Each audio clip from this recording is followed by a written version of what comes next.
मुद्रा नेत्री नये रे तुझा वीण मित्रा ते भेट शिवा मजला समुद्रा। वक्रतुंड महाकाय सूर्यकोटि समप्रभ निर्विघ्नं कुरु मे देव सर्वकार्येषु सर्वदा।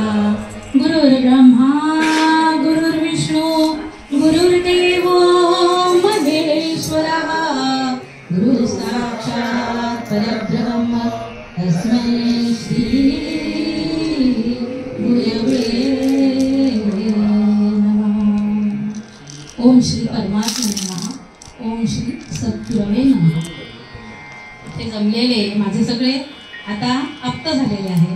संपूर्ण बक्षी परिवार हा आप्त झालेला आहे। त्यामुळे सर्व आप्तांना मी नमस्कार करते। आज आपण रामरक्षेचं अंतरंग काय असतं, आपण रामरक्षा अगदी लहानपणापासून आपली पाठ असते, नुकतीच पाठ असते, परंतु त्याचा अर्थ आपण कधीच जाणून घेतलेला नसतो।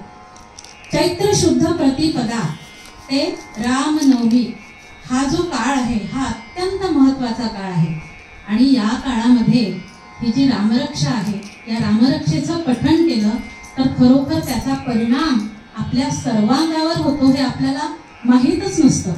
आणि म्हणून आज माझ्या या प्रवचनातून हळूहळू पूर्ण रामरक्षा मी आज घेऊ शकत नाही, त्याचं जे सुरक्षा कवच आहे त्या सुरक्षा कवचात